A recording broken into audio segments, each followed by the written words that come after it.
जब भी हम किसी गुरु के चमत्कारों के विषय में सुनते हैं अथवा उनके व्यक्तिगत जीवन के विषय में सुनते हैं कि किस प्रकार से उन्होंने किस व्यक्ति को शिक्षा दी, उनके लीनियज में कौन कौन से शिष्य आते हैं, कौन उनके प्रिय शिष्य थे, यह संपूर्ण जानकारी गुरुओं की जीवनी से प्राप्त होती है।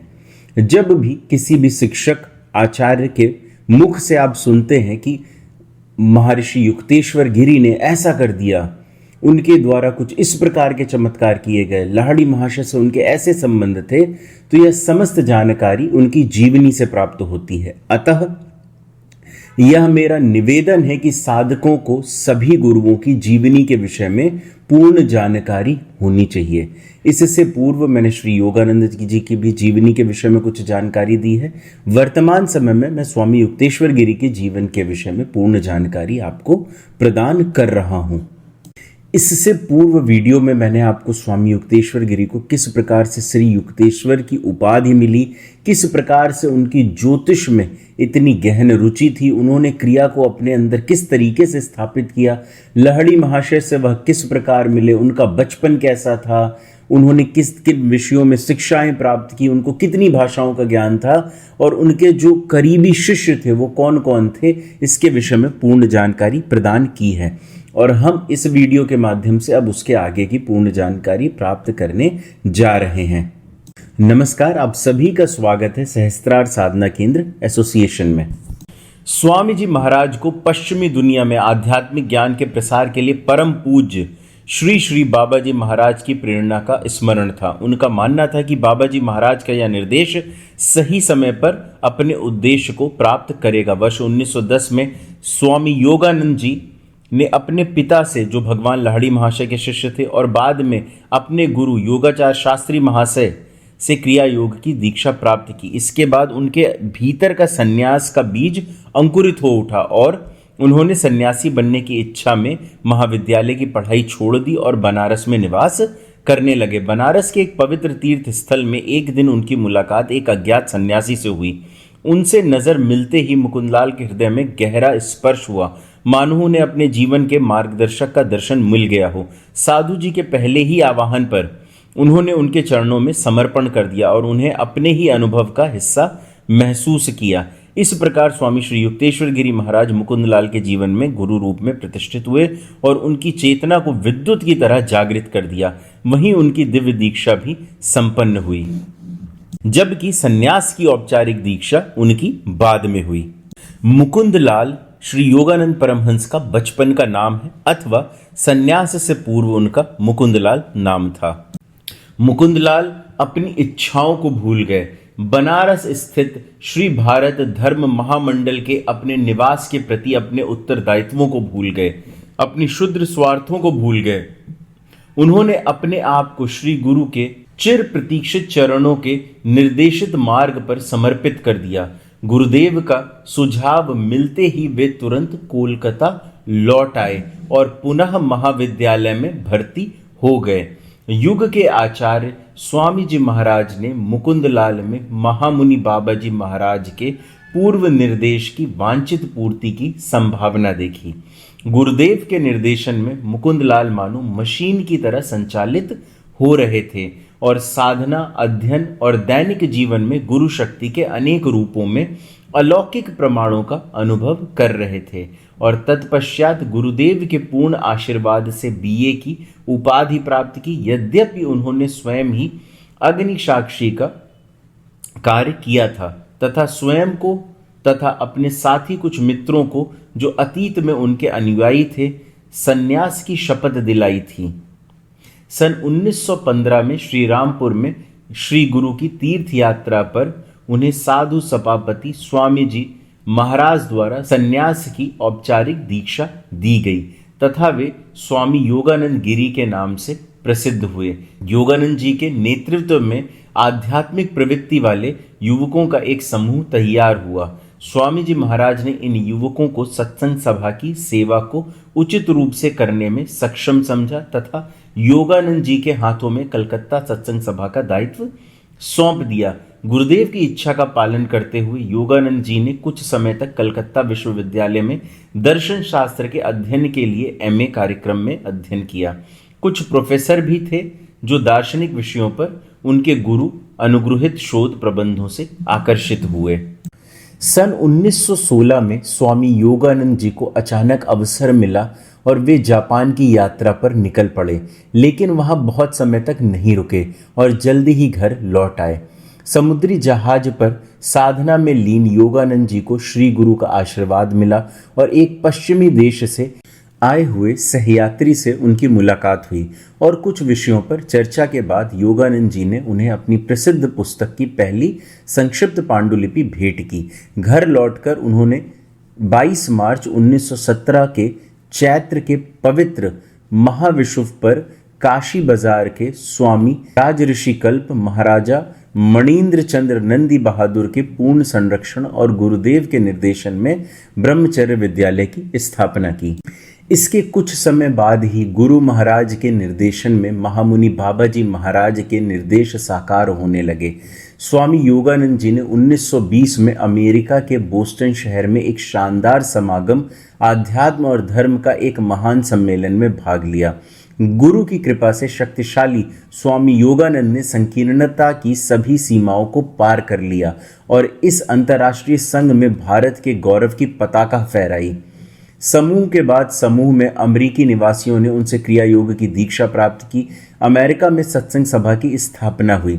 महामुनि बाबाजी महाराज का अविश्वसनीय संकेत योगराज श्री लहड़ी महाशय की भविष्यवाणी और साधु सभापति श्रीमद स्वामी जी महाराज का निर्देश और कार्य अब साकार हो रहा था।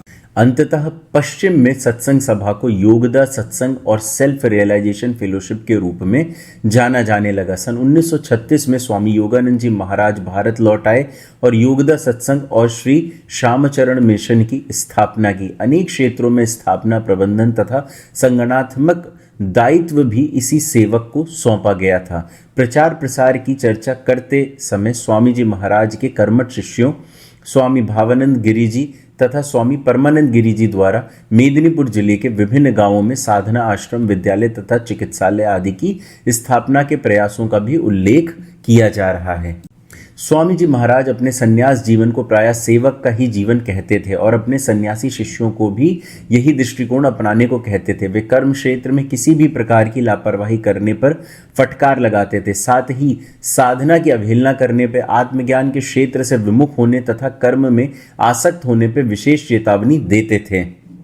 वे इस दृष्टिकोण की ओर संकेत करते थे, चेतना की शुद्धता के लिए सेवा करो, लेकिन यदि तुम स्वयं को खो दोगे तब सब कुछ खो जाएगा। संसार का सारा काम गौण है। सच्चिदानंद की प्राप्ति, जिसका मूल ध्यान के माध्यम से ईश्वर के प्रति समर्पण है, और प्राथमिकता दो, तभी कोई सही मार्ग पर चल सकता है। उनका मानना था कि भारत के ऋषियों द्वारा बताए गए जीवन के 4 चरणों का आवश्यक ज्ञान ही मानव जीवन और समाज के उत्थान की सर्वोच्च विधि है। उनका मत था कि ब्रह्मचर्य आश्रम में शिक्षा पूरी करने के बाद एक जिम्मेदार गृहस्थ का जीवन अपनाना ही जीवन जीने का सामान्य तरीका है। यदि कोई त्याग के आदर्शों को अपनाना चाहता है या अनुशासित ब्रह्मचारी या सन्यासी बनना चाहता है, तो वे उस व्यक्ति को कम से कम 50 वर्ष की आयु तक अपनी स्वाभाविक प्रवृत्ति के अनुसार सामान्य जन सेवा के लिए पूरी तरीके से प्रतिबद्ध रहने की सलाह देते थे। किए जाने वाले कार्यों के निर्देश देते समय वे कहते थे कि किसी व्यक्ति को सूर्योदय से ही ब्रह्म मुहूर्त में आत्मकार्य पूरा होने पर संसार की सेवा के लिए स्वयं को समर्पित कर देना चाहिए और सूर्यास्त के तुरंत बाद अपने काम पर लौट जाना चाहिए, अर्थात आध्यात्मिक साधना और पूजा में लीन हो जाना चाहिए। लहड़ी महाशय के निर्देशन का पालन करते हुए उन्होंने गृहस्थ को वर्ष में कम से कम एक बार कुछ दिनों के लिए सांसारिक कर्तव्यों के क्षेत्र से दूर रहने की सलाह दी और इसी उद्देश्य से उन्होंने पुरी के करार आश्रम में 3 दिवसीय उत्सव की व्यवस्था भी की। यह सच है कि यदि वे आश्रम के कार्य, प्रचार प्रसार तथा अन्य संगठनात्मक कार्यों में कुशलता देखते तो प्रोत्साहन देते, प्रशंसा करते और प्रसन्नता व्यक्त करते, किंतु हमें ऐसा प्रतीत होता था कि यदि हम सामान्य लोगों के दृष्टिकोण से परे देखें तो साधना में आगे बढ़े शिष्य उन्हें अधिक प्रसन्न तथा सम्मानित कर पाते थे। परम प्रिय उनका गहरा स्नेहिल आशीर्वाद उन पर स्वाभाविक रूप से बरसता था। कौन जानता था कि कितने अज्ञात तथा अपरिचित साधकों ने ऐसे आशीर्वाद प्राप्त कर लिए हैं तथा श्री गुरु की कृपा में आत्मज्ञान के स्वरूप में प्रकटीकरण के एक अनुभव में आत्मज्ञान तथा आनंद में पवित्र हुए हैं। जैसे कि पहले बताया गया है कि खिदरपुर के एक साधक और भक्तों की मंडली उन्हें विशेष रूप से आकर्षित करने में सक्षम थी, इसलिए हम वहां गुप्तचर महान साधक श्री अमूल चरण संत महाशय के आध्यात्मिक उत्थान से परिचित हुए। वे तथाकथित उच्च शिक्षित व्यक्ति नहीं हैं और कई बार भाषण में साधारण कुशलता या प्रवाहपूर्ण भाषाई सुव्यवस्था का प्रमाण नहीं मिलता, लेकिन गुरु को अपना जीवन समर्पित करने वाले इस रहस्यवादी साधक का धन गुरु ज्ञान और पवित्र शास्त्र ज्ञान में है। हमने देखा कि उनके द्वारा साधना के माध्यम से प्राप्त ज्ञान से शास्त्रों के कुछ भागों के अर्थ की व्याख्या सुनकर शास्त्र के मूल विद्वान चकित हो जाते थे। इन घटनाओं के माध्यम से हमने यह समझा कि भले ही हम सामान्य बौद्धिक साधनों के माध्यम से शास्त्र के ज्ञान में पारंगत हों, लेकिन उस बौद्धिक समझ को योग संयुक्त चेतना के प्रकाशित अनुभव के साथ जोड़ना आवश्यक है। इस एकांत प्रिय साधारण गृहस्थ तथा मौन संतरा महाशय के सानिध्य में जब हम रहते हैं तो ऐसा लगता है कि हम इस योग पुरुष की साधना प्राप्त चेतना ज्योति की उपस्थिति में गुरु के आशीर्वाद का पवित्र स्पर्श प्राप्त कर रहे हैं। परम योगी परम पूज्य श्री गुरु महाराज ने बड़ी सावधानी से समाज द्वारा उपेक्षित अमूल्य के शरीर पात्र में अमूल्य रत्न रखा। यह हम में से कितने क्षुद्र स्वार्थों ने पाया है। यदि हम जो बहुत कम के भी पात्र हैं संतरा महाशय की उपस्थिति से प्राप्त गुरु के आध्यात्मिक प्रकाश का ध्यान रख सकें तो शायद हम अपने संगति समागम आश्रम तथा अन्य संगठनात्मक कार्यों में थोड़ा आगे बढ़ सकेंगे और इससे हमें श्री गुरु के निर्देशित कार्य के क्षेत्र में कोई व्यवधान या विमुखता नहीं आएगी। श्री गुरु महाराज जी की पावन कृपा से एकांत गांवों में कितने ही साधक सिद्ध हो चुके हैं, यह कौन जानता है। मैं नहीं समझता कि हम उन सभी को सचमुच जान पाए हैं। मेदिनीपुर जिले निवासी पूर्ण समर्पित साधक डॉक्टर श्री विपिन के हृदय को साधना के प्रवाह ने कितना अमृतमय बना दिया है और कितने ही नए साधक उनके सानिध्य पाकर उन्नति की ओर अग्रसर हो रहे हैं। हम नहीं जानते कि भगवान का यह अमूल्य रत्न कहां कहां गुप्त रूप से सुरक्षित रखा गया है। उत्सुक जिज्ञासु दृढ़ निश्चयी रत्न प्राप्ति के इच्छुक साधक इस प्रकार श्री गुरु की शक्ति और वंश से प्रकाश का सार्वभौमिक प्रवाह प्राप्त कर सकते हैं। निसंदेह यह भारत के प्राचीन और पवित्र ज्ञान के आवश्यक दार्शनिक आदर्श का मूल है। ऐसा प्रतीत होता है कि महायुग के इस संक्रमण काल में आचार्य स्वामी जी महाराज का अवतरण वास्तव में उपयुक्त था। उनके ज्ञान के अपार भंडार को मापना कोई आसान काम नहीं है, परंतु हमारी समझ में उनमें ऋषियों की सूक्ष्म एवं दूरदर्शी विशेषताओं का पर्याप्त विवरण मिलता है। नवयुग के वैज्ञानिक एवं उदार मानसिकता उनके शब्दों में प्रकट होती थी। प्रगति का उचित मार्ग एवं उन्नति के लिए उचित कदम उठाना उनके कुशल कार्य एवं शिक्षण की विशेषता थी। यही कारण है कि वे युवाओं का उत्साह एवं जोश देखकर प्रसन्न हो जाते थे तथा युवाओं को उचित अनुशासन में रहने का परामर्श भी देते हुए उनके स्वाभाविक उत्साह में रहने देते थे। उन्होंने बालकों के लिए अनेक प्रकार की शिक्षण विधियां विकसित की। कठिन संस्कृत व्याकरण को सरल एवं सहज बनाने के लिए उन्होंने काव्यात्मक रूप में बोधगम्य व्याकरण की पुस्तक की रचना की और उसे प्रकाशित किया। साथ ही उन्होंने प्राथमिक अंग्रेजी एवं हिंदी सीखने के लिए अभूतपूर्व पुस्तक लिखी तथा ज्योतिष सुगमता पूर्वक समझ में आने वाली पुस्तिका की रचना की। अपने खाली समय में हमने उन्हें बच्चों को कहानियों के रूप में विज्ञान के रहस्यों को इस तरीके से समझाते हुए देखा कि वह हमारे लिए भी लाभदायक था। विज्ञान की कुछ जटिल बातें जो किताबों में पढ़ने के बाद भी स्पष्ट नहीं होती थी, उनकी कहानियों को सुनकर आसानी से समझ आ जाती थी। हमने पाया कि शिक्षा अधिक उपयोगी बनाने के लिए उन्होंने बुनियादी शिक्षा का एक आधुनिक तरीका तैयार किया। शिक्षा और अन्य मामलों में वो भारतीय सभ्यता और संस्कृति के प्रति विशेष रूप से सजग थे। एक दिन बातचीत के दौरान मैंने उनसे पूछा, जब आपने सभी को मातृभाषा बंगाली के माध्यम से पढ़ाया है तो संस्कृत सीखने की क्या आवश्यकता है? उन्होंने उत्तर दिया, वर्तमान भारत में अर्थात उस समय में जब हम अपनी गहराई और संस्कृति को भूलने वाले हैं, इस समय से लेकर कम से कम आज से 50 साल बाद तक यह उचित होगा कि साधारण स्कूलों में भी संस्कृत सीखने की सुविधा हो। बाद में वे महिलाओं की शिक्षा में रुचि लेने लगे। उन्होंने गहराई से महसूस किया कि इस देश में भविष्य के मानव की मानवता के प्रति प्राप्ति महिलाओं पर निर्भर थी, और इस कारण से अगर उन्हें सही लोग मिल जाते तो वो पुरी में अपने आश्रम में महिला शिक्षा केंद्र भी बनाना चाहते थे।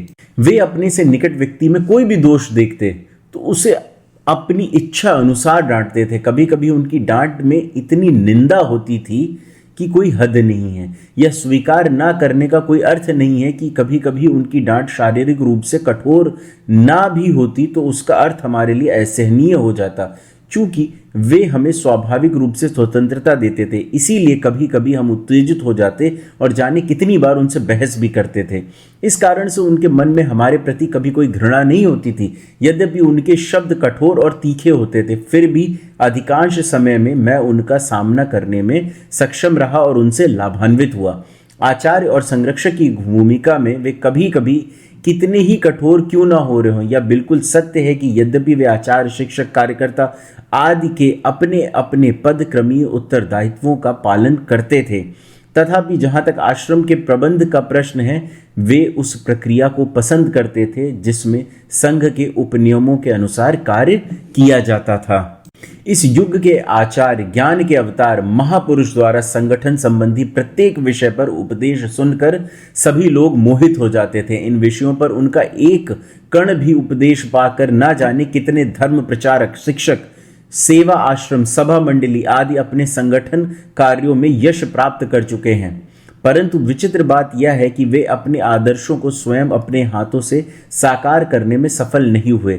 गृहस्थ जीवन के संबंध, आश्रम बनाने तथा उसके साथ ग्रंथ लेखन का उल्लेख करते हुए भी उन्होंने कहा, अध्ययन अध्यापन में मेरी निपुणता सर्वविदित है, फिर भी मैंने व्याकरण ग्रंथों की रचना की। मेरे उपदेशों से कितने ही संगठन कार्य में प्रसिद्ध हो गए और मैं आश्रम बनाने की युक्ति भी नहीं सीख सका।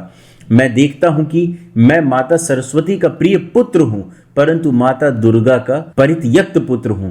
वैसे भी ईश्वर की इच्छा से परम पूज्य आचार्य देव ने हमें जो शानदार शिक्षा और दीक्षा प्रदान की, जिससे हमारी जड़ता दूर हुई, इसके लिए हम धन्य और भाग्यशाली हैं। इसमें कोई संदेह नहीं है कि यदि हम संगठनात्मक कार्य पर उनके आवश्यक ज्ञान के एक कण को भी सम्मान पूर्वक उपयोग करने का प्रयास करें तो हम धन्य होंगे और दुनिया के लिए बहुत अधिक उपकार होगा।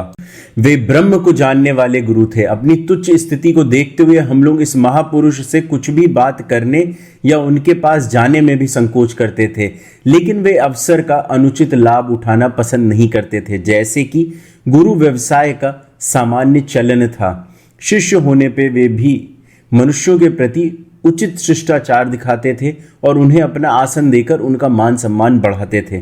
मुझे नहीं लगता कि मैंने कभी उनमें गुरुवाद का एक कण भी देखा हो। वे गुरु चर्चा की आड़ में अपने को ढकने और अंधविश्वास के माध्यम से अत्यधिक श्रेष्ठता जताने की मध्यकालीन प्रथा की निंदा करते थे। यही कारण था कि वे तत्कालिक अशिक्षित ग्रामीणों को भी सलाह और सहायता देते थे। उनकी विवेक शक्ति को सफलता प्राप्त करने के लिए प्रासंगिक आध्यात्मिक विषयों पर उकसाते थे। ऐसा लगता कि वे चाणक्य के इस कथन को पूरी तरह पालन करते थे। अनेक मामलों में वे अपने विचार व्यक्त करने के बाद योग्य शिष्यों के साथ तर्क वितर्क में संलग्न रहते थे। शिष्य की श्रेष्ठता पर उन्हें गर्व होता था। यदि वे देखते थे कि उनका सिखाया हुआ कोई कार्य कोई शिष्य अच्छी तरीके से कर रहा है तो वे और उसे अधिक प्रोत्साहित करते थे। लेकिन यदि गलतियों के लिए फटकारना आवश्यक हो जाता तो वह ऐसा करने में भी संकोच नहीं करते थे। यह स्वीकार करने में कोई बुराई नहीं कि दुर्बल बुद्धि वाले शिष्य कभी कभी क्रोधित हो जाते थे और उनसे छिपने का प्रयास करते थे। दूर चले जाने के बाद भी उनका स्नेहपूर्ण आमंत्रण पुनः प्राप्त होता था। यह भी आचार्य देव के व्यवहार का एक विशेष पहलू था। सच्चा गुरु ज्ञानी और सत्यनिष्ठ होता है। उन्होंने इस पवित्र उक्ति का महत्व समझाया। हमें व्यवहारिक विधियां समझाने के लिए यदि गुरु का विषय उठाया जाता तो वह महान, उदार और अहंकार शून्य व्यक्ति सरल और साधारण तरीके से कहता, गुरु शब्द से अचंभित होने की क्या बात है। गुरु का अर्थ है भारी, अर्थात जो तुमसे अधिक भारी या ज्ञानी हो, जिससे तुम सीख सको। यदि आवश्यक हो तो उससे शिक्षा पूरी करने के बाद तुम उससे भी उच्च गुरु की शरण ले सकते हो। जैसे प्राथमिक विद्यालय के बाद उच्च शिक्षा के लिए किसी संस्थान के प्रोफेसर के पास जाना, लेकिन सभी के प्रति उचित आदर और विनम्रता रखना याद रखना चाहिए। उन्होंने हमें यह स्पष्ट रूप से समझाने का प्रयास किया कि यदि कोई व्यक्ति अकारण अनंत ब्रह्म के आध्यात्मिक ज्ञान में दृढ़ता पूर्वक स्थित हो जाए तो देहधारी मनुष्य पूर्ण ब्राह्मणत्व को प्राप्त नहीं कर सकता है। फिर भी गुरुदेव के भीतर विद्यमान ब्रह्म का शाश्वत प्रकाश शिष्य के जीवन में प्रकाशित हो जाता है और गुरु को शरीर से परे परम चेतना के रूप में देखने पर गुरु ब्रह्म शक्ति का दिव्य दर्शन प्राप्त होता है और उस अनुभूति से उनके मन में यह सत्य स्थापित हो जाता है कि श्री गुरु ही भगवान है। गुरु के प्रति दृढ़ श्रद्धा और विश्वास रखते हुए उनके द्वारा बताई गई साधना पद्धति से यह दृढ़ समझ प्राप्त होती है कि जिसका स्वामी मन है वह भी भगवान है, जिसका गुरु मदिरा है वह जगत का गुरु है और शराबी की आत्मा ही सबकी आत्मा है। आत्मा ही आत्मा का मित्र है और आत्मा ही आत्मा का शत्रु है। आत्मा से ही आत्मा का उद्गार होगा और आत्मा से ही आत्मा को थकने नहीं देगी। इस शास्त्र वाक्य को समझने के लिए गुरु के प्रत्यक्ष आशीर्वाद और कृपा की आवश्यकता है।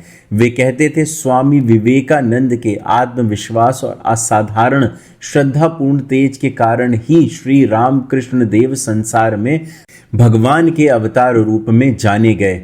जब भगवान श्री श्री लहड़ी महाशय की बात आती तो भले ही वे कभी कभी भगवान की अद्भुत शिक्षा और लीलाओं का वर्णन करते, वे प्रायः समझाते, यह संभव है कि लोगों से सुनी हुई बातों से तुम्हारे मन में उनके प्रति गहरी श्रद्धा उत्पन्न हो जाए, लेकिन मेरे गुरुदेव की संगति के बिना तुम उनके वास्तविक महत्व को क्या समझ सकते हो। श्रद्धावान लभते ज्ञानम। इस शास्त्र वाक्य को अपने जीवन में दृढ़ करने और गुरु प्रदत्त साधना में आगे बढ़ने से ही दिव्य आनंद का अनुभव होता है। इस प्रकार श्री गुरुदेव का दिव्य ज्ञान का अमूल्य उपहार दीक्षित साधकों के पापों को नष्ट कर देता है।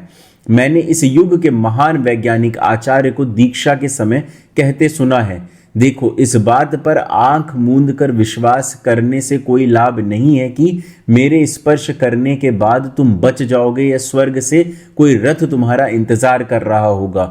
गुरु की प्राप्ति के कारण पवित्र स्पर्श ज्ञान के खिलने में सहायक बन जाता है और इस आशीर्वाद को प्राप्त करने के प्रति सम्मान रखते हुए आपको स्वयं एक ऋषि बनना चाहिए और गुरु द्वारा दी गई साधना की तकनीकों को लागू करके अपनी आत्मा को ऊपर उठाने के मार्ग के लिए आगे बढ़ना चाहिए। यह ध्यान सत्य और ईश्वर के प्रति समर्पण के मार्ग पर है कि गुरु अनुग्रहित साधक ज्ञान की नई विधियों के रहस्य उद्घाटन और समझ को प्राप्त करने में सफल होता है। इस दृष्टिकोण से ही गुरु महाराज कहा करते थे, वास्तविक ज्ञान वह है जो गुरु से आगे निकल जाए। अब यह शिष्य है। महाराज जी में आत्मविश्वास की भावना विशेष रूप से विद्यमान थी। यह सोचना गलत है कि आत्मसम्मान या आत्मविश्वास की भावना एक प्रकार का अहंकार है और अपने पद को ऊंचा उठाने का अधिकार है। सरल, निर्भीक, जिम्मेदार, निष्कपट, खुले दिल और उच्च विचारों वाले व्यक्ति में ही आत्मसम्मान की यह विशेषता प्रकट होती है। इसी के सहारे मनुष्य सच्ची मनुष्यता प्राप्त करने में समर्थ और सफल होता है और फिर बिना किसी संकोच के ब्रह्म तत्व की प्राप्ति की साधना में लीन हो जाता है। शायद आध्यात्मिक उत्थान की सीढ़ी पर आत्मसम्मान के महत्व को समझाने के लिए ही उन्होंने कहा था। उनके अत्यंत गंभीर और विशाल व्यक्तित्व को देख के हमारे अंदर भय और गहरे सम्मान की भावना उत्पन्न होती थी। कभी कभी उन्हें देखकर हम मुंह खोलने का साहस भी नहीं कर पाते, लेकिन समय समय पर वे सभी से इस तरह से गपशप और हंसी मजाक करते थे जैसे हम उम्र में दोस्त हों, कि हम उनकी अति गंभीरता को भूल जाते थे। हमारे बीच बराबरी में घुलने मिलने से उनका व्यक्तित्व कभी कम नहीं हुआ। यह सच्चे स्वाभिमान और उसके महत्व का प्रमाण है। स्कूल में या घर के माहौल में शिक्षा के मामले में वे बच्चों में आत्मसम्मान की भावना का विशेष रूप से ध्यान करने के लिए कहते थे। भले ही दंड देना या फटकारना आवश्यक हो, लेकिन वे हमें सावधान रहने को कहते थे कि बच्चे के आत्मसम्मान को ठेस ना पहुंचे, क्योंकि अगर मनुष्य आत्मसम्मान खो देता है तो उसके पास कुछ भी नहीं रहता है। दंड देने के लिए पाशविक शक्ति का प्रयोग करने से बच्चे की स्वाभाविकता, मानसिकता और स्वभाव नीच और नीच हो सकता है। इससे मूल समस्या दूर नहीं होती। वे कहते थे कि चेतावनी के नकारात्मक कथन जैसे झूठ मत बोलो, चोरी मत करो, अक्सर बच्चे के सरल मन में दुष्ट पक्ष को खोलने का प्रभाव डालते हैं। इसके बजाय बच्चे को सच्चाई और ईमानदारी के मार्ग के आदर्शों और आंतरिक अर्थ को समझाना बेहतर है, और फिर वे युवा मन आत्मसम्मान के साथ धर्म के मार्ग पर चल सकता है। समय समय पर उन्होंने कहा कि मनुष्य मूल रूप से सर्वज्ञ है, इसलिए किसी को धोखा देने की कोशिश करना गलत है और बच्चों को धोखा देना वास्तव में संभव नहीं है। मनुष्य की शिक्षा और उसके आसपास की दुनिया के साथ उसका संबंध उसके सहज व्यवहार में अनजाने से ही प्रकट हो जाता है। अच्छी आदतें और आत्मनिर्भरता को विकसित करने वाले मार्ग पर चलने में मदद करने के लिए वे समय समय पर बच्चों से भोजन और स्नान के बारे में पूछते थे या उनसे उनकी सामान्य पसंद और स्वाद के बारे में चर्चा करते थे। उन्होंने कहा, यदि कोई जीवन की बहुत ही साधारण और छोटी चीज़ों के प्रति भी चौकस रहे तो वह बहुत उत्कृष्टता प्राप्त कर सकता है। उनके चरणों में शास्त्रों को सीखते हुए हमने देखा कि वे शुरू से ही अपने भाष्य को हम पर थोपने के बजाय हमारी विश्लेषणात्मक बुद्धि को जगाने में मदद करते थे और हमारी अपनी समझ और अर्थ को प्राप्त करने की स्वतंत्रता को प्रोत्साहित करते थे। इस तरह हमारे भीतर देखने और स्वतंत्र विचारक बनने के तुच्छ प्रयासों की डोर थामते हुए अधिकांश समय हमें शास्त्रों के मूल अर्थों को आत्मसात करने में सक्षम बनाते थे। यद्यपि वे ज्ञान प्राप्ति के लिए विदेश यात्रा को प्रोत्साहित करते थे, परंतु कभी कभी दुखी होकर वो कहते थे कि विश्व के अन्य प्रगतिशील देशों के युवा अनेक देशों की यात्रा करते हैं तथा नए अनुभवों के साथ अपनी संस्कृति को सुदृढ़ करते हैं, जिससे उनकी अपनी तथा उनकी संस्कृति की महिमा बढ़ती है। परंतु यह लज्जा की बात है कि भारत की वर्तमान शिक्षा प्रणाली में दोष होने के कारण ऋषियों की इस भूमि के बच्चे विदेशों से केवल दूसरे के तौर तरीकों को सीख कर लौटते हैं, जिससे वे अपनी सांस्कृतिक गरिमा तथा अपने परिवार की प्रतिष्ठा को धूमिल करते हैं। इसी कारण वे अपने जीवन के अंतिम क्षणों तक भारत के लाभ तथा सुधार के लिए आधुनिक शिक्षा प्रणाली की बात करते रहे। वे इस विषय पर राजनीतिक समर्थन की आवश्यकता तथा संस्कृतियों को आगे आने वाली आवश्यकता को स्पष्ट रूप से इंगित करते थे। वे किसी भी क्षेत्र में संकोच पसंद नहीं करते थे।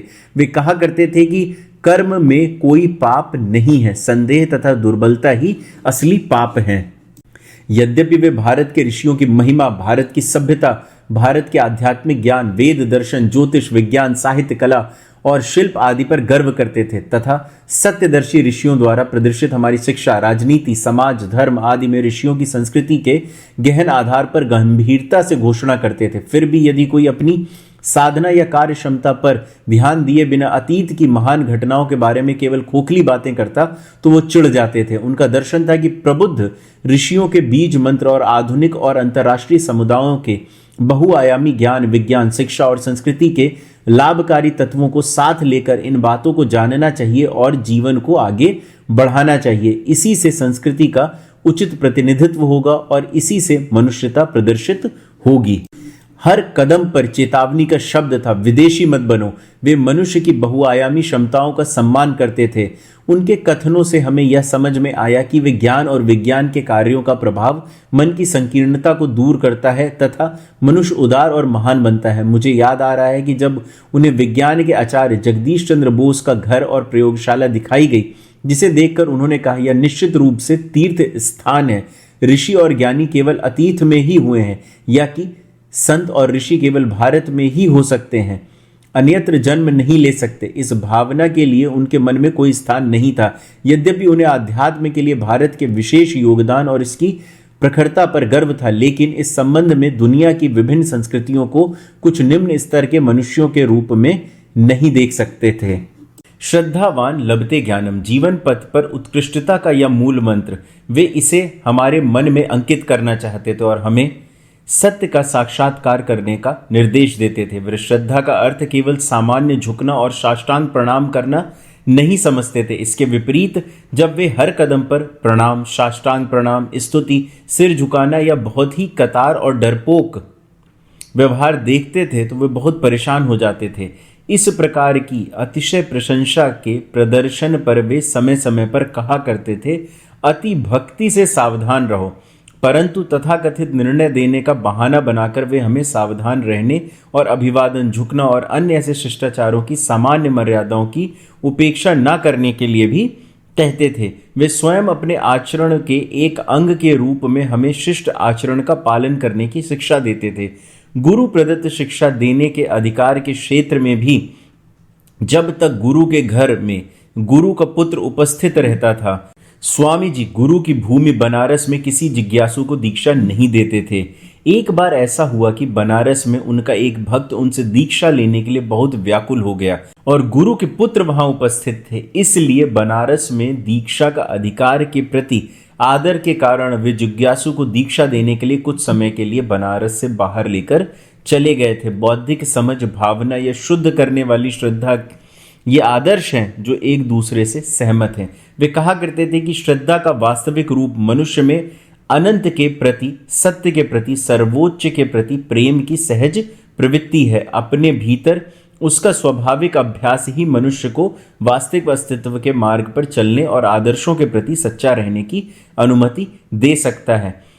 उसके सरल प्रयोग से ही व्यवहारिक शिष्टता प्रकट होने के लिए बाध्य हो जाती है। बेशक एक बच्चे के अविकसित मन के व्यवहारिक पक्ष पर विशेष ध्यान देना भी महत्वपूर्ण है। यही कारण है कि शास्त्रों के पाठ, अर्पण, पूजा, बड़ों को श्रद्धांजलि, अभिवादन और ऐसी औपचारिक प्रक्रियाओं के परिस्थिति जन्य समर्थक थे, लेकिन सभी चीजों में उन्हें किसी भी तरीके का अत्यधिक बाहरी दिखावा पसंद नहीं था। कई बार वे किसी धार्मिक साधक के ब्राह्य वस्त्रों की प्रधानता देखकर उसकी कड़ी आलोचना करते थे। संभव है कि कुछ माला तिलकधारी सन्यासी उनकी आलोचना सुनकर नाराज हो गए।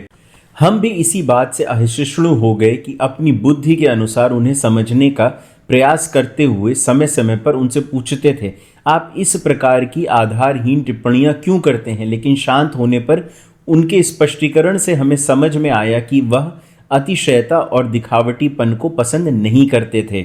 लेकिन यदि विभिन्न साधक अपने अपने संप्रदाय के समागमों में या समय में, पवित्र समागमों के समय अपने संप्रदाय की विशेष वस्त्र सादगी और आदर पूर्वक धारण करते थे, तो वे इसके बहुत बड़े समर्थक भी थे। उनके आश्रम में रहते हुए हमने यह भी अनुभव किया, जब उन्होंने वैष्णव संप्रदाय के किसी सीधे साधे और समर्पित भक्त को उनके संप्रदाय के विशिष्ट परिधानों और माला तिलक आदि से सुसज्जित होकर उनके संप्रदाय की सभा में जाते हुए देखा, तो उन्होंने भक्त के अनुशासन की प्रशंसा की। इस मुद्दे पर कई लोगों ने उन्हें गलत समझा, लेकिन सच्चाई का फैसला कौन करेगा? हमारी छोटी सी बुद्धि हमें कहाँ तक ले जा सकती है? उनका उपदेश था कि सनातन सत्य ब्रह्म तत्व सर्वत्र समान रूप से विद्यमान है। स्थान, काल, भावी, प्राप्तकर्ता तथा सांस्कृतिक विभिन्नताओं के कारण अंतर्निहित तथा दिव्य गुरु शक्ति अनेक साधकों तथा महापुरुषों से प्रभावित हुई है तथा मानव मात्र के कल्याण के लिए परिस्थिति के अनुरूप ही विभिन्न संप्रदायों का निर्माण किया गया है। मूल तत्व अर्थात धर्म एक तथा सर्वव्यापी सनातन है। उन्होंने विभिन्न संप्रदायों के अस्तित्व की उपयुक्तता को स्वीकार किया, किंतु उन्होंने किसी भी संप्रदाय असहिष्णुता का समर्थन नहीं किया। वे कहते थे कि सिद्ध आचार्यों ने भिन्न भिन्न परिस्थितियों के अनुरूप शिक्षाएं दी हैं तथा दे रहे हैं। हम उस संपूर्णता को न समझ पाने के कारण अपने आसपास के मत से उनका तिरस्कार करते हैं। इस विषय में यह दुखद एवं लज्जास्पद है कि वर्तमान समय में शास्त्रज्ञ, विद्वान, माननीय व्यक्ति भारत के पूज्य एवं वंदनीय आचार्यों के विचारों को दूषित करने में ही लगे हैं, वरना उन सर्वमान्य सिद्ध पुरुषों के चरित्र के विषय में भी निराधार एवं अज्ञानपूर्ण कथन करते रहे हैं। मुझे विश्वास नहीं होता कि ये अति पूर्वाग्रही यशस्वी लोग अपनी असाधारण योग्यताओं का उपयोग संसार के हित में उचित सेवा में कर सकेंगे। इस संसार के भाग्य विधाता भगवान के आशीर्वाद से इस शुद्रता का परित्याग ही इन ऋषियों की शिक्षा एवं ज्ञान को देश के भरपूर लाभ के लिए लागू कर सकेगा। जिस देश के सत्यदर्शी एवं उदार हृदय ऋषियों ने भिन्न भिन्न दृष्टिकोण से आध्यात्म के सुरक्षित ज्ञान की खोज कर रहे भिन्न भिन्न राष्ट्रों के लोगों में सत्य की साक्षात्कार की अभिलाषा को देखकर कहा था, जिस देश के दिव्य अवतारी महासाधक ने हमें जितने मत उतने मार्ग इस सुंदर एवं अनुभवजन्य समता मूलक कथन का सार बताया हो, उसी देश के साधकों के मुख से दिव्य गुरुओं के चरित्र की खुल्ली उड़ाना निसंदेह ही दुखद है। सत्य के हित में किसी दूसरे के मत का प्रत्यक्ष अनुभव या तर्कपूर्ण विश्लेषण द्वारा विच्छेद करना एक बात है, परंतु उस मत को नष्ट करने के पश्चात उसके व्यक्तिगत चरित्र पर आक्रमण करना दूसरी बात है। इसे ही संकीर्णता कहते हैं। महायोगी स्वामी जी महाराज का अनुभवजन्य दृष्टिकोण अद्वैत में प्रतिष्ठित था, परंतु चाहे वह द्वैत हो, विशिष्ट अद्वैत हो, द्वैत या द्वैत हो, भले ही कुछ वक्ताओं और आचार्यों के दृष्टिकोण का उपहास करने या उसे नष्ट करने की इच्छा हो रही हो, परंतु मुझे नहीं लगता कि मैंने कभी भी उनके मुख से इन सर्वव्यापी पवित्र महापुरुषों के प्रति अनादर की कोई भावना देखी हो। इसके बजाय हम उन्हें उनके समतावादी दृष्टिकोण के साथ यह कहते हुए सुनेंगे कि हर व्यक्ति का नियत मार्ग एक है। विभिन्न देशों से आने वाले यात्रियों को अपने अपने मार्ग के लिए विशेष विधियां अपनानी पड़ती हैं। उदाहरण के लिए पहाड़ी और पर्वतीय मार्गियों के लिए छड़ी, जलमार्गों के लिए नाव। भगवान के राजद्वार पर पहुंचने के बाद उन चीजों का उपयोग की आवश्यकता नहीं रहती। यदि कोई अपने अनुभव के आदर्शों से प्रेरित होना चाहता है तो उसे एक निष्ठ अनुशासन के साथ उस आध्यात्मिक रूप से उपयुक्त मार्ग पर चलना होगा, और एक बार जब वे आदर्श प्रकट हो जाएं तो उसे अनेक मतों के माध्यम से ज्ञान रत्न की जांच करने का प्रयास करना होगा, अन्यथा बेचैनी पैदा हो सकती है और व्यक्ति को उत्तेजित कर सकती है। वे रहस्यमय ढंग से कहते थे, राम के गुरु शिव हैं और शिव के गुरु राम हैं, लेकिन संघर्ष शिव के भूतों और राम के बंदरों में है। यदि विषय भोग या त्याग की बात उठाई जाती तो वे गीता के ज्ञान द्वारा कर्म योगी के लिए विषय भोगों से संयम के प्रदर्शन का बोध कराते। वे कहते थे कि देह धारण करने से ही विषय भोगों का स्वाभाविक रूप से उपभोग हो जाता है और आत्मस्थ साधक प्रारंभ से ही विषय भोगों की परिणति की सहायता से भौतिक सुखों का भोग पूर्ण कर लेता है और तत्पश्चात इंद्रियों के स्वामी ऋषिकेश की सेवा में लग जाता है। तभी मनुष्य सच्चा त्यागी बनता है। किंतु भोगों के पीछे भागता हुआ, बिखरा हुआ और बेचैन मनुष्य इंद्रियों पर अपना अधिकार खो देता है और उनका दास बन जाता है तथा इंद्रियों में डूबा हुआ दुख के सागर में डूब जाता है। श्री युक्तेश्वर गिरी श्रीमद् भगवत गीता को सबसे महान आध्यात्मिक ग्रंथ मानते थे और वह बताते थे कि किस प्रकार दुर्योधन आदि सैकड़ों आसुरी प्रवृत्तियां साधना के साधना मार्ग में उथल पुथल मचाती हैं तथा प्रवृत्ति मूलक इंद्रिय सुखों के मार्ग की ओर खींचने के लिए तत्पर रहती हैं। पांच पांडवों द्वारा उत्पन्न इंद्रिय भोग की प्रवृत्ति संबंधी आसुरी शक्तियों से मुक्त होकर तथा उन्हें त्याग करके ही व्यक्ति आध्यात्मिक जीवन में निवृत्ति मार्ग पर चल सकता है। इसी के प्रतिपादन के लिए महाभारत में गीता का आरंभ होता है। इस प्रकार की यौगिक टीका के अतिरिक्त उन्होंने यह भी सिखाया कि गीता के निर्देश, उपदेश तथा दार्शनिक तत्व मानव जीवन के प्रत्येक स्तर पर आवश्यक तथा लागू करने योग्य हैं। इसी कारण गीता एक सर्वसामवेशी आध्यात्मिक ग्रंथ है। वे युगों के परिवर्तन काल में कुरुक्षेत्र के युद्ध की सच्चाई तथा परम पुरुष श्री कृष्ण की अति प्रीतम आदर्श चरित्र तथा कर्म के ऐतिहासिक सत्य में विश्वास करते थे तथा दार्शनिक एवं साहित्यिक सम्राट बंकिम चंद्र के इस मत से सहमत थे कि श्री कृष्ण का चरित्र संसार में अब तक लिखा गया सर्वोच्च तथा आदर्श चरित्र है। किंतु वे प्रचलित मान्यता के अनुसार यह नहीं सोचते थे कि स्वयं श्री कृष्ण ने कुरुक्षेत्र की ऐतिहासिक युद्ध भूमि पे युद्ध का आरंभ में अर्जुन के सारथी के रूप में यौगिक तत्व में परिपूर्ण गीता का वाचन किया था।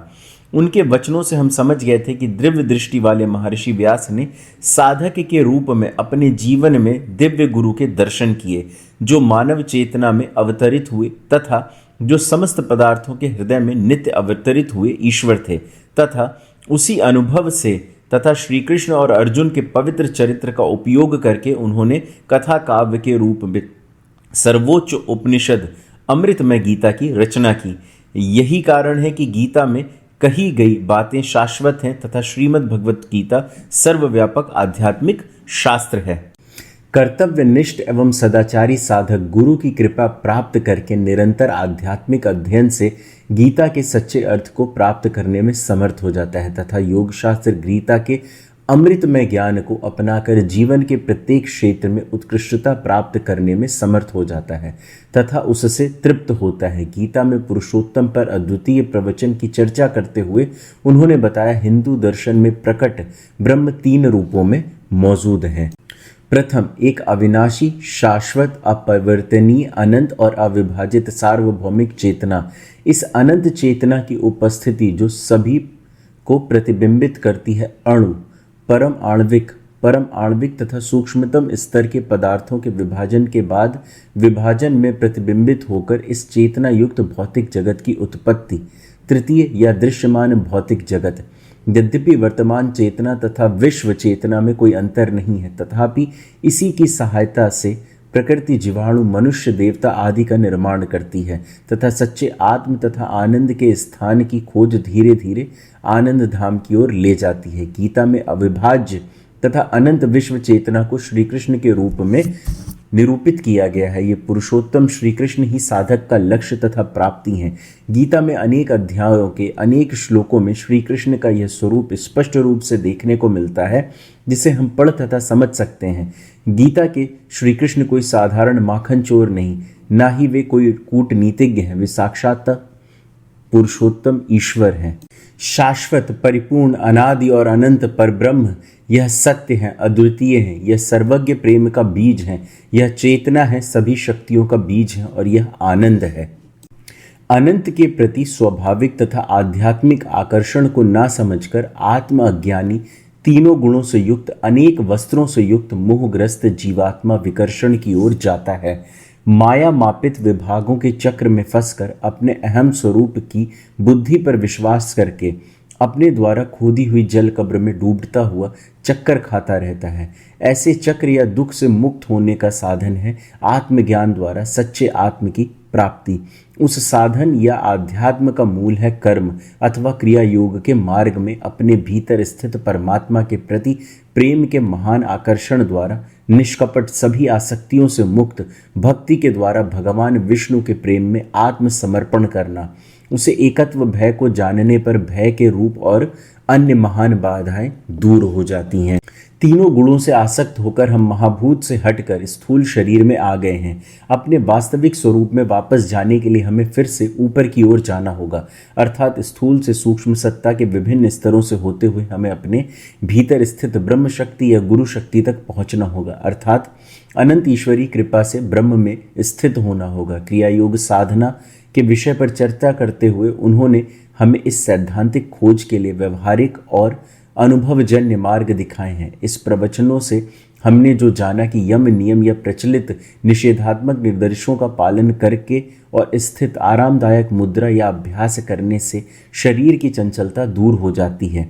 शक्ति के प्रकट पथ, सुषुम्ना तथा मेरुदंड के मार्ग में इसके भौतिक प्रतिनिधित्व पर ध्यान का अभ्यास करने से तांत्रिका तंत्र शांत हो जाता है, जिसके परिणाम स्वरूप मन इस सामंजस्यपूर्ण शरीर में भीतर की ओर मुड़ जाता है और ब्रह्म नाड़ी के मार्ग में स्थिर हो जाता है और तत्पश्चात जीवन शक्ति धीरे धीरे केंद्रित होती है और अनंत महान सत्य की ओर विस्तार में प्रवाहित होती है। धीरे धीरे अंतर्मुखी प्रत्याहार की स्थिति में व्यक्ति सूक्ष्म शरीर में अखिल ज्ञान नेत्र की प्रकाशमान उपस्थिति को देखना शुरू कर देता है।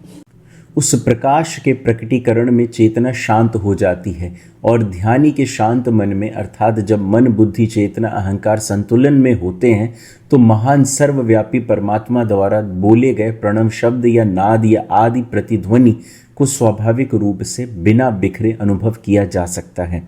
जब प्रणव शब्द के गुरु अनुग्रहित मार्ग में दिव्य प्रकाश से प्रकाशित अंतर्गामी ब्रह्म योनि मुद्रा की स्थिति में सोहम पूर्ण भाव का अनुभव होता है, जिस पर एकाग्रता से आत्मसमर्पण करने वाला और ध्यान में लीन साधक समाधि के गहन ज्ञान को प्राप्त करता है, तभी पर्दा हटता है और आत्मा के सच्चे स्वरूप की सत्यता का विशाल चित्त आनंद प्राप्त होता है, जिसका अर्थ है तीनों गुणों दुखों को पूर्ण विघटन या अनंत काल से वांछित सच्चिदानंद स्वरूप की प्राप्ति।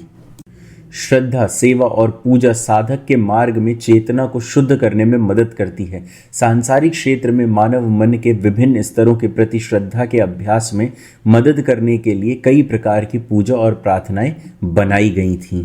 प्राण ही भगवान शिव है, प्राण ही विष्णु है, परम पिता है, प्राण ही संपूर्ण जगत का पालन करते हैं, संपूर्ण जगत प्राण से भरा हुआ है। योग में जो स्वरूप सबसे पहले आता है, जो ब्रह्म को प्रकट करता है, वे हैं धुआं, सूर्य, अग्नि, वायु, जुगनू, बिजली, स्फटिक एवं चंद्रमा। जो मनुष्य तेल की प्रवाह की तरह, घंटे की लंबी ध्वनि की तरह बिना किसी रुकावट के उस परमात्मा को जानता है, वह वास्तव में वेदों का ज्ञाता है। वह शब्द जिसका वेदों में उच्चारण है, जिसका लक्ष्य सभी तप है, जिसकी इच्छा से ही बुद्धिमान लोग ब्रह्मचर्य का पालन करते हैं, वह शब्द है ओम। मंत्र का अर्थ जाने बिना, मंत्र की चेतना के बिना तथा योनि मुद्रा का अभ्यास किए बिना 1 करोड़ जप करने से भी सिद्धि प्राप्त नहीं होती है। 19वीं शताब्दी में तथा उसके बाद यह आम धारणा थी कि विज्ञान और धर्म में कोई संबंध नहीं है तथा वैज्ञानिक सोच रखने वाला व्यक्ति धार्मिक नहीं हो सकता। स्वामी जी महाराज ने कहा कि वैज्ञानिक ही सच्चा धार्मिक व्यक्ति हो सकता है।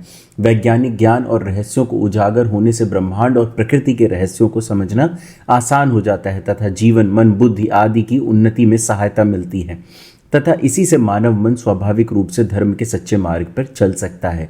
अनेक दिशाओं में बिखरी हुई शक्तियों को नियंत्रित करके, ब्रह्म विधि का प्रयोग करके ब्रह्मचारी साधक महासच्चिदानंद आत्मा की ओर आकृष्ट होता है तथा सहज रूप से सब कुछ समर्पित करके मोक्ष की प्राप्ति करता है। ज्योतिष ज्ञान की चर्चा करते हुए उन्होंने सत्य, त्रेता, द्वापर और कली के विभिन्न युगों में सौर मंडल में विभिन्न स्थितियों और परिस्थितियों को प्रकट होने के वैज्ञानिक कारणों पर विश्वास किया, जिसने मानव चेतना में ऊपर या नीचे की सामान्य गतिविधियों को प्रभावित किया। इस बात पर निर्भर करते हुए कि सौर मंडल विष्णु नाभि से अधिक निकट है या दूर, चेतना उस युग के अनुसार स्थितियों में प्रकट होती है। सत्य में प्राकृतिक अवस्था चेतना आनंद के सभी 4 भाग हैं। त्रेता में यह 4 में से 3 भाग हैं, अर्थात चेतना ज्ञान का कारण बनने वाला सामान्य चुंबकीय आकर्षण। द्वापर में यह सत्य के 2 भाग हैं, अर्थात चेतना मन का कारण बनने वाली सूक्ष्म विद्युत शक्ति का आकर्षण, और कली में यह 1 भाग है, अर्थात तामसिक भौतिक जगत की स्तब्धता, जो चेतना जीवन शक्ति की स्थिति को प्रकट करती है।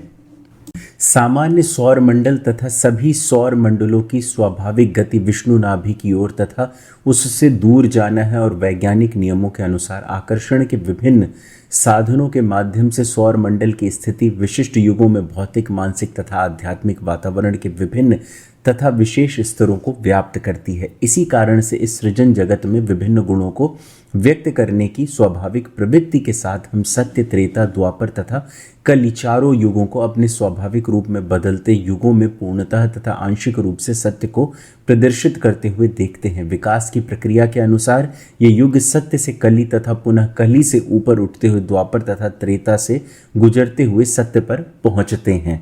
स्वामी जी महाराज की गणना से पता चलता है कि वर्तमान में कली तथा द्वापर के संक्रमण में 200 वर्ष बीत जाने के बाद हम द्वापर युग में लगभग आधी शताब्दी में हैं तथा इसे सिद्ध करना संपूर्ण विश्व में सूक्ष्म वस्तुओं की अनुभूति के विकास का प्रमाण है। ऐतिहासिक घटनाओं, समाज, राजनीति, संस्कृति, विज्ञान, यहाँ तक कि आध्यात्मिक ज्ञान तथा अंतर्दृष्टि में भी सूक्ष्म समझ की उपस्थिति से स्पष्ट होती जा रही है। आज दुनिया में बिजली रोजमर्रा की जिंदगी में एक नियमित साथी।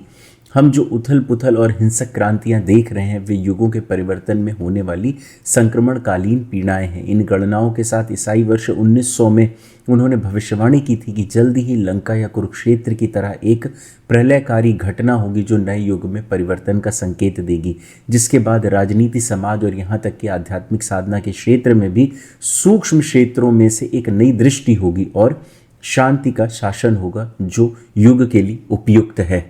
जो युग की सत्यता को समझना चाहते हैं और यह जानना चाहते हैं कि किस प्रकार से वर्तमान युग द्वापर युग है, वह इससे संबंधित वीडियो जो लगभग 4 से 5 वर्ष पूर्व स्वामी जी महाराज की कृपा से मैंने अपलोड किया था, उसे अवश्य देखें, जिसमें पूर्ण ज्ञान स्वामी जी महाराज के द्वारा ही दिया गया है, जो मैंने विस्तार से आप सभी को समझाने का प्रयत्न किया है। महर्षि मनु द्वारा युगों की अवधि की सीधी व्याख्या अर्थात विशिष्ट युगों के लिए वर्षों की गणना के बारे में उनका निर्देश इस सरलता से ना लेते हुए पिछले द्वापर के अंत में धर्मराज, युधिष्ठिर आदि ज्ञानी पुरुषों के ना रहने पर दैव वर्षों के अन्य अर्थ लगाए गए और कलयुग के प्रारंभ में गलत गणनाएं प्रचलित हो गईं। वे कहते थे कि जिस प्रकार वर्ष में नक्षत्रों की सहायता से दिन, पक्ष और मास आदि की गणना की जाती है, उसी प्रकार युगों और समय अवधियों की माप में भी इनका प्रयोग किया जाता है। जैसे 7 अश्वनी 247 द्वापर युग, बाद के वर्षों के राजाओं को याद करने के गौरव के लिए आमुक युग प्रत्यय बनाया गया। इस तरह से ज्योतिषीय रूप से महत्वपूर्ण समय की गणना करते हुए उन्होंने उदाहरणों के साथ प्रदर्शित किया कि प्रचलित पंचांग में दर्शाए गए संक्रांति एवं विषुव के वर्तमान समय अलग तिथि के थे, जिसका अर्थ ये है कि ये तिथियां और सौर मंडल में हजारों साल पहले की समय की थीं। इस प्रकार हालांकि महान विषुव आधुनिक 8वें चैत्र में होता है, जिसके परिणाम स्वरूप दिन और रात का बराबर विभाजन होता है, फिर भी पंचांगों में पौराणिक काल से महान विषुव के लिए चैत्र में विषुव तिथियों का उपयोग देखा जा रहा है। महान ब्रह्मांड और लघु ब्रह्मांड की संरचना और नियम अर्थात व्यक्तिगत आत्मा के स्वामित्व वाले शरीर की संरचना और नियम पूरी तरह से एक जैसे हैं। आधुनिक विज्ञान में हमें बताता है कि परमाणु की संरचना और उसके द्वारा पालन किए जाने वाले नियम और सौर जगत के नियमों और निर्माण के समान ही हैं। यह सोचना आश्चर्यजनक होगा कि दृढ़ दृष्टि वाले ऋषियों ने अपने शोध और अनुभव के माध्यम से यह बहुत पहले बताया गया था कि जो विज्ञान के सत्य के माध्यम से सर्वत्र जानी अब जा रही हैं। हिंदू दूरदर्शी कुछ आवश्यक चीज़ों पर सहमत थे, जिनके कारण इस दृश्यमान दुनिया की अभिव्यक्ति हुई। इन चीज़ों का विकास प्रकृति का विकास है। दुनिया इन पदार्थों की वर्तमान अभिव्यक्ति के अनुसार चलती है। मनुष्य का शरीर इस ब्रह्मांड का प्रतीक है, या मानव शरीर एक छोटा सा ब्रह्मांड है। यही कारण है कि जितना अधिक साधक साधना मार्ग में आगे बढ़ता है, उतना अधिक योग की शक्ति के माध्यम से वह अपने शरीर में ब्रह्मांड प्रकृति के तत्वों को अनुभव करता है। ब्रह्मांड प्रकृति का उद्देश्य ब्रह्मांड के विकास सिद्धांत की रेखा का अनुसरण करते हुए आध्यात्मिक जीवन का विकास करना है। प्रकृति ने युगों युगों से इस लक्ष्य की ओर काम किया है। योग साधना का प्रयोग करके और आध्यात्मिक जीवन में प्रगति करके मनुष्य प्रकृति के इस महान कार्य में मदद कर सकता है और खुद को बहुत ऊपर उठा सकता है। इस ज्ञान की गूंज हमें ऋषि अरविंद के अति मानव के आदर्श की आशा पर लिखे गए गहन आध्यात्मिक और अनुभवजन्य शब्दों में मिलती है, जिससे हम यह समझ सकते हैं कि विकास के सटीक नियम के कारण वर्तमान की अपूर्ण और आंशिक रूप से विकसित मानव जाति को दिव्य चेतना का स्तर प्राप्त होना निश्चित है। अभीष्ट मुक्त प्राप्ति करने के लिए प्रबद्ध और गुरु प्रकट ज्ञान का अध्ययन करके और साधना का अभ्यास अपनाकर मनुष्य कली, द्वापर, त्रेता और सत्य के आध्यात्मिक स्तरों से क्रमशः आगे बढ़ सकता है और ऊपर उठ के परलोक की चिंता को पीछे छोड़कर थोड़े समय में ही इस जीवन में अपने भीतर मुक्ति के अनुभव को ला सकता है। ब्रह्म के कार्य में या अनंत ब्रह्म में नियमों के चलते हुए अर्थात परम प्रकृति के प्रति जागरूक होते हुए यदि कोई इस अनुभव के अनुसार जीवन अर्थात अपने आप को पूरी तरीके से समर्पित करने में सक्षम हो, तो वो ईश्वरी कृपा के रूप में भगवान का आकर्षण प्राप्त कर सकता है और इस प्रकार पवित्र हो सकता है। साधुपति श्री गुरु महाराज जी के निर्देशन में विभिन्न सत्संग सभाओं का कार्य चलता रहा। विदेशों में उनके प्रिय शिष्य स्वामी योगानंद जी का प्रचार कार्य अत्यधिक फैल रहा था। पाश्चात्य भक्तगण युग के आध्यात्मिक मार्ग के संस्थापक भगवान श्री लाहिड़ी महाशय की क्रिया योग साधना की गुरुवाणी के वाहक भारतीय सन्यासी योगानंद जी के मुखारविंद से परिचित होकर मंत्रमुग्ध हो रहे थे। युग के आचार्य साधुपति महाराज के ज्ञानमय वचनों को साधना में लगाकर वे इसी लोक में मनुष्यत्व की प्राप्ति की व्याख्या को श्रद्धापूर्वक सुनते तथा विश्व के गुरु भारत ऋषि की आध्यात्मिक शक्ति को प्रणाम करते हुए प्रेम पूर्वक नतमस्तक होते थे। स्वामी जी महाराज अपने आध्यात्मिक पुत्र योगानंद जी के निरंतर कार्य के प्रति विशेष रूप से सजग रहते थे तथा सुदूर देश अमेरिका में यदि उन्हें अपने पुत्र की कार्य पद्धति में कोई त्रुटि नजर आती तो वे दूर से ही उन्हें सचेत कर देते थे। वे कार्य के विस्तार को व्यवस्थित करने के लिए परिस्थिति जन्य निर्देश देते रहते थे। उन्होंने निर्देश दिया कि योगानंद जी द्वारा प्रस्तुत नाम योगदा को अपनाया जाए तथा सभाओं का नाम बदल के योगदा सत्संग सभा रखा जाए तथा अपने प्रिय शिष्य को अपने पास रखने के लिए वे काफी उत्सुक रहने लगे। समय समय पर वे यह देख कर दुख व्यक्त करते थे कि तत्कालीन स्थापित साधु सभा के आदर्श तथा प्रचार प्रसार की कार्य पद्धति उस उचित अनुशासित तरीके से नहीं हो रही है जिसकी उन्हें आशा थी। वे हमें समझाने का प्रयास करते थे कि इस संस्था का उद्देश्य समाप्त होने वाला है। अब आप सभी तैयार हो जाइए, आप सभी को जिम्मेदारी लेनी होगी। योगानंद के पास कितना भी काम हो, चाहे वह वापसी के टिकट के साथ ही क्यों ना हो, उन्हें अवश्य आना होगा। यद्यपि वे अपनी आयु से बहुत बड़े थे, फिर भी जब वे हमें समय समय पर अपने शक्तिशाली, ईमानदार और तेजस्वी रूप तथा राजसी और तेजस्वी मुख को मोहित नेत्रों से देखते हुए देखते थे, तो वे हमारी भावनाओं को समझते हुए कहते थे, आप इसे बाहर से सुंदर देख रहे हैं, लेकिन अंदर की सारी क्रियाविधि कमज़ोर होती जा रही है। मुझे स्पष्ट रूप से याद है, ईसाई वर्ष सन 1925 या 26 के आसपास एक दिन की बात है, जब उन्होंने कहा था, अगले 10 वर्षों में जो बाधा आएगी उससे यह शरीर नहीं बच पाएगा। उन 10 वर्षों के बीत जाने के बाद अब तक की भविष्यवाणी की गई अवधि के आरंभिक समय में भी उनके योग प्राप्त उत्कृष्ट रूप को देखते हुए हम कल्पना नहीं कर सकते थे कि वे अपना शरीर छोड़ देंगे। वे हमें बताते रहे, ज्योतिष, दर्शन और अन्य ऐसे विज्ञानों के अनुभवजन्य सत्य से जो नई अंतर्दृष्टि प्रकट हुई, वे बातें इस शरीर के रहते स्वीकार नहीं की जा सकती।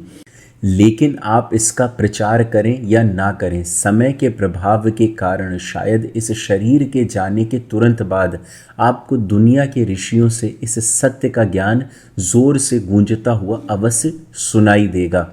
दुनिया के लिए बेहतरी की इस शुरुआत में युगों के इस संक्रमण काल के हिस्से के रूप में परिपक्वता की प्रक्रिया के अनुसार यद्यपि संसार में भयंकर संघर्ष और युद्ध चल रहे हैं, फिर भी बहुत ही शीघ्र अचानक ही भारत अपनी सरकारी दासता से मुक्त हो जाएगा। एशिया के निवासियों को स्वतंत्रता प्राप्त होगी और एक बड़े उथल पुथल के बाद संसार की अशांति समाप्त हो जाएगी, जिसके बाद ब्रह्मांड में शांति का वातावरण बढ़ता जाएगा। हम युग पुरुष के दूरदर्शी वचनों से अचंभित होकर सुनते रहे और समय बीतने के साथ साथ उनकी दूरदर्शिता के क्रमिक प्रकटीकरण को देखकर आश्चर्यचकित हो गए। ऐसा प्रतीत हुआ मानो अत्यंत व्यस्त रहने वाले योगानंद जी को सुदूर अमेरिका में श्री गुरु का आकर्षण महसूस हुआ। उनके पिता, जिन्होंने उन्हें आध्यात्मिक प्रचार प्रसार तथा सभी प्रकार के परोपकार के कार्यों में सहायता और आशीर्वाद दिया था, अब वृद्धावस्था में थे। यह बात भी उनके मन को व्यथित कर रही थी। जो योगानंद जी अपने देश से बाहर 15 वर्ष तक रहने के बाद भी जब कभी उन्हें भारत लौटने का अवकाश मिला, तब भी उन्होंने विशेष ध्यान नहीं दिया। वही योगानंद जी ईस्वी सन 1935 की ग्रीष्म ऋतु के अंत में अपने भक्तों को चकित कर गए तथा सभी प्रकार की समस्याओं के होते हुए भी कुछ ही समय में भारत के लिए प्रस्थान कर गए।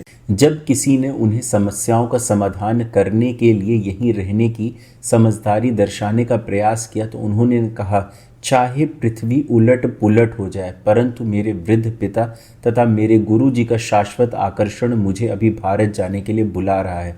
विलंब करना असंभव है। भारत के विजयी बालक स्वामी योगानंद जी अपने अमेरिकी शिष्यों के साथ ईस्वी सन 1935 के अगस्त माह में अपनी मातृभूमि पर पहुंचे।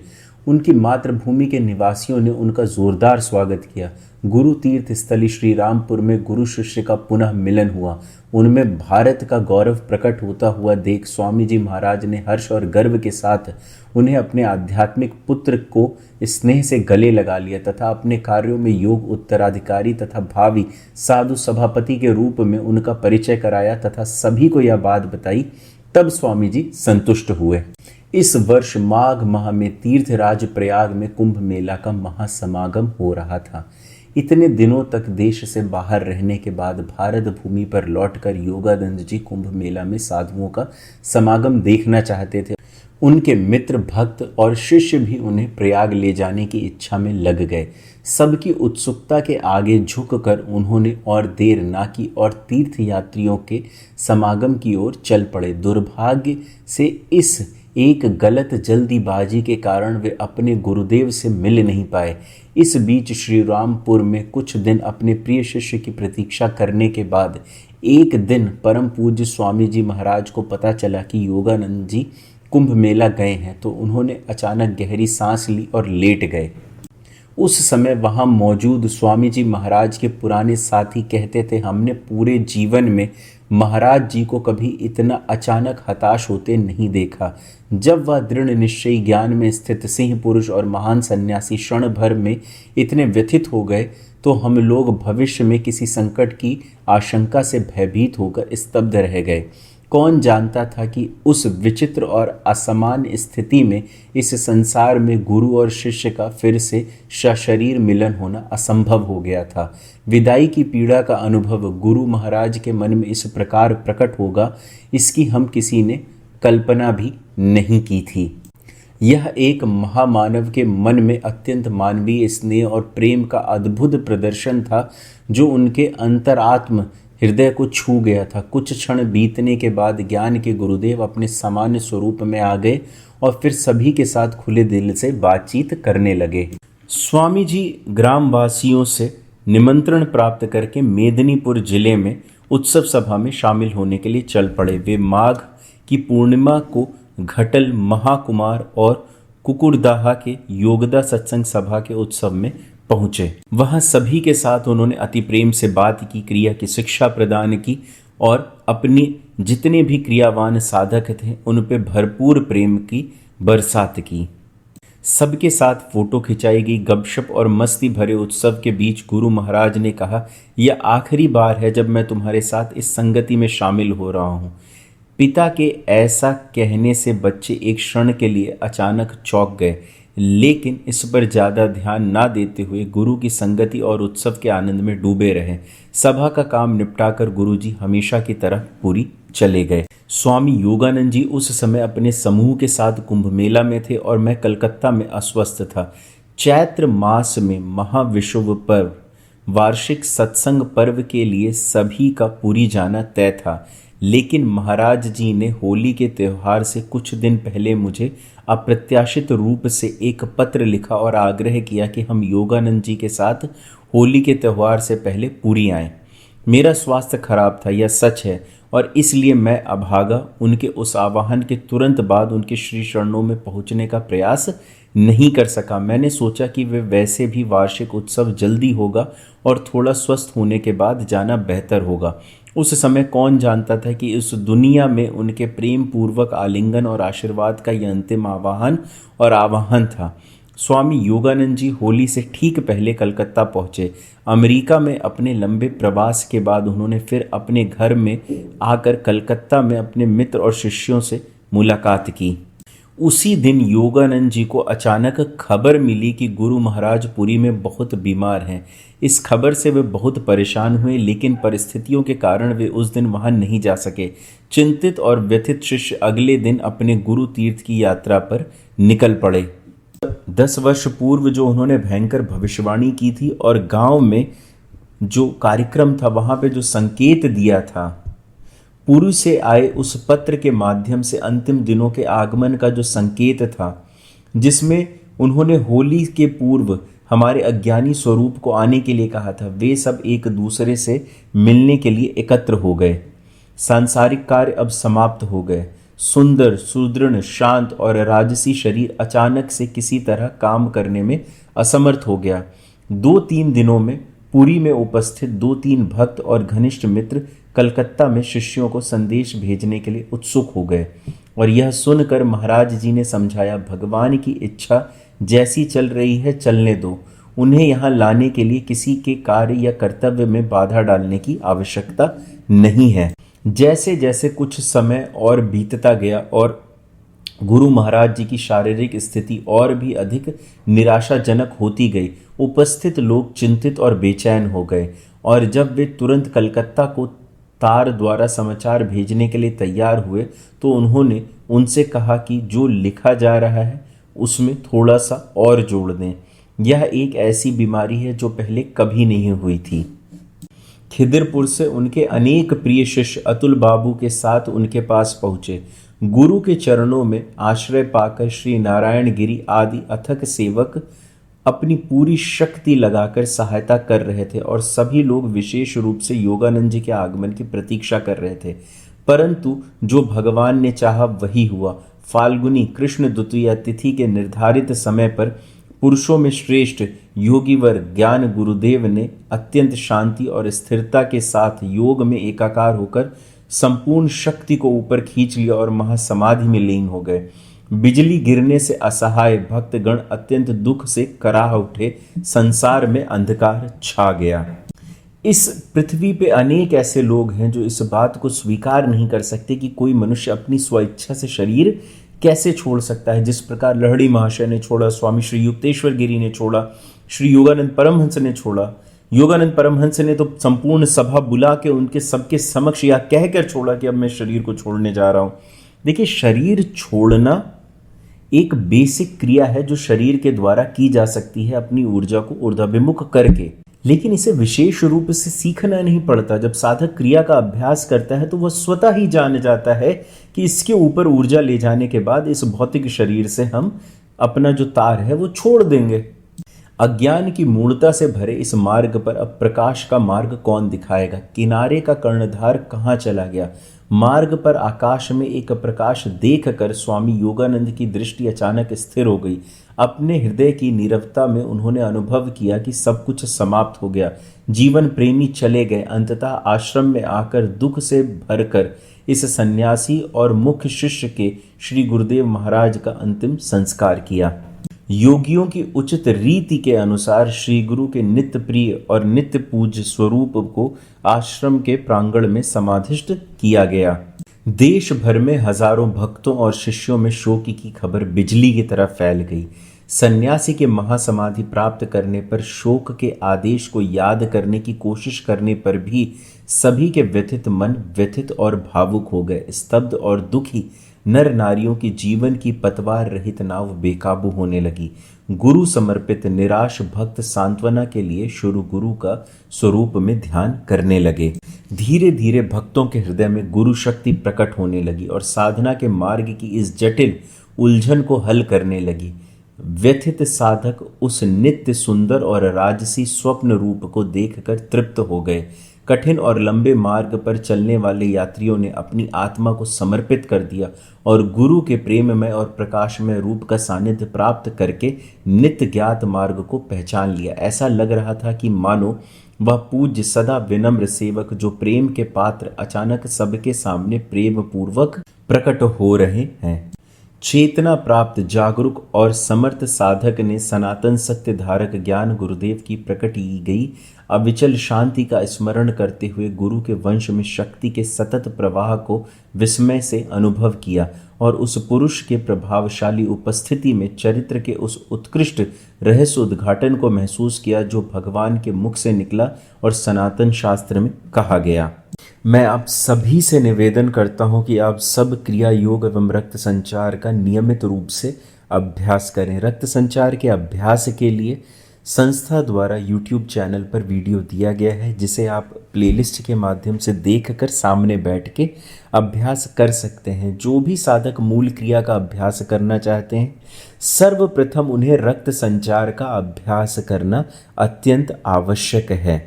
संस्था में जुड़ने के लिए आप व्हाट्सएप चैनल एवं टेलीग्राम चैनल से जुड़ सकते हैं। संस्था में कॉल करने का समय दोपहर 1 बजे से 4 बजे के बीच है। आप सभी से निवेदन है कृपया इसी समय पर कॉल के माध्यम से संपर्क स्थापित करें। मेरा नाम देवांशु है और मैं आप सभी का स्वागत करता हूं। नमस्कार एवं धन्यवाद।